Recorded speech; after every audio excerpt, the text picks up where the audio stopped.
Hello friends, నమస్కారం. ఈ శ్రీరామనవమి సమయంలో మీ ఇంట్లో రామ్ సీత కళ్యాణం జరిగితే ఏం జరుగుతుందో తెలుసా? పల్లెల్లో సాయంత్రం ఊరేగింపు ఎలా జరుగుతుంది? ప్రతి ఇంటి నుంచి ఏం కోరుకుంటారు? రామ్ సీత ఆశీస్సులు ఎలా కలుగుతాయి? ఈ వీడియో చూస్తే మీ గుండె నిండిపోతుంది, భక్తిభావం పెరుగుతుంది. లైక్ చేయండి, షేర్ చేయండి, కామెంట్లో మీ గ్రామ రామనవమి ఉత్సవాలు చెప్పండి.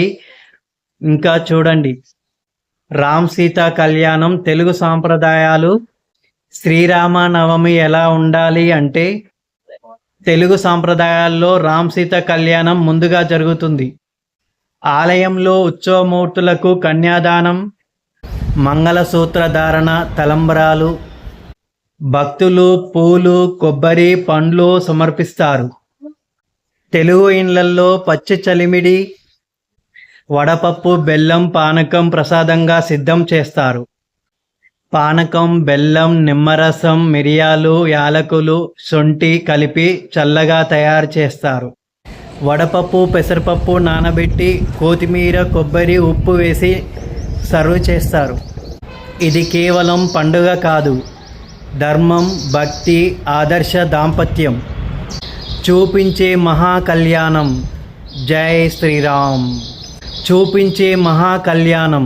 జై శ్రీరామ్. ప్రజలకు ఉపయోగం మరియు ఆశీస్సులు. ప్రజలకు రామ్ సీత కళ్యాణం ఎంత ఉపయోగమై ఉంటుందంటే, వివాహ సమస్యలు తీరుతాయి, కుటుంబ సామరస్యం పెరుగుతుంది, ఆరోగ్యం, సంపద, సంతానం అన్నీ రామ్ ఆశీస్సులతో వస్తాయి. పానకం, వడపప్పు వేసవి కాలంలో శరీరానికి చల్లదనం ఇస్తాయి, జీర్ణక్రియ మెరుగుపరుస్తాయి. ఆయుర్వేదంలో కూడా ఇవి టానిక్లా పనిచేస్తాయి. జీర్ణక్రియ మెరుగుపరుస్తాయి. ఆయుర్వేదంలో కూడా ఇవి టానిక్లా పనిచేస్తాయి.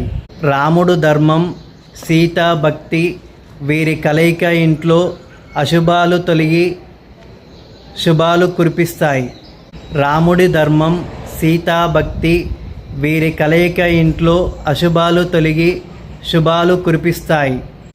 భక్తితో పాల్గొన్న వారికి రామ్ సీత దంపతుల ఆశీస్సులు ఖచ్చితంగా కలుగుతాయి. సాయంత్రం పల్లెల్లో ఊరేగింపు వేడుకలు. సాయంత్రం పల్లెల్లో ఎలా ఉంటుంది అంటే, తాటాకు పందిళ్ళు కట్టి రామ్, సీత, లక్ష్మణ, హనుమంతుల ఉత్సవ మూర్తులను రథంలో ఊరేగిస్తారు. రామ్, సీత, లక్ష్మణ, హనుమంతుల ఉత్సవ మూర్తులను రథంలో ఊరేగిస్తారు. భజనలు, కోలాటం, దప్పు సంగీతం. గ్రామస్తులంతా రథం లాగుతూ, పూలు వేస్తూ, హారతి ఇస్తూ వెంట వెళ్తారు. వీధి వీధి తిరిగి ప్రతి ఇంటి ముందు ఆగి భక్తులు ప్రసాదం సమర్పిస్తారు. ఇది ఊరేగింపు కాదు, భక్తి ఉరవలి. ఇది ఊరేగింపు కాదు, భక్తి ఉరవలి. గ్రామంలో ఈ రథోత్సవం ఎంతో భక్తిభావంతో సందడిగా సాగుతుంది. గ్రామంలో ఈ రథోత్సవం ఎంత భక్తిభావంతో సందడిగా సాగుతుంది. గ్రామంలో రథోత్సవం ఎంత భక్తిభావంతో సందడిగా సాగుతుంది. ప్రతి ఇంటి నుంచి కోరికలు మరియు ఆశీస్సులు. ప్రతి ఇంటి నుంచి ఏం కోరుకుంటారు? ఇంటి ముందు దీపాలు వెలిగిస్తారు. పానకం, వడపప్పు సిద్ధం చేసి రథం వచ్చినప్పుడు సమర్పిస్తారు.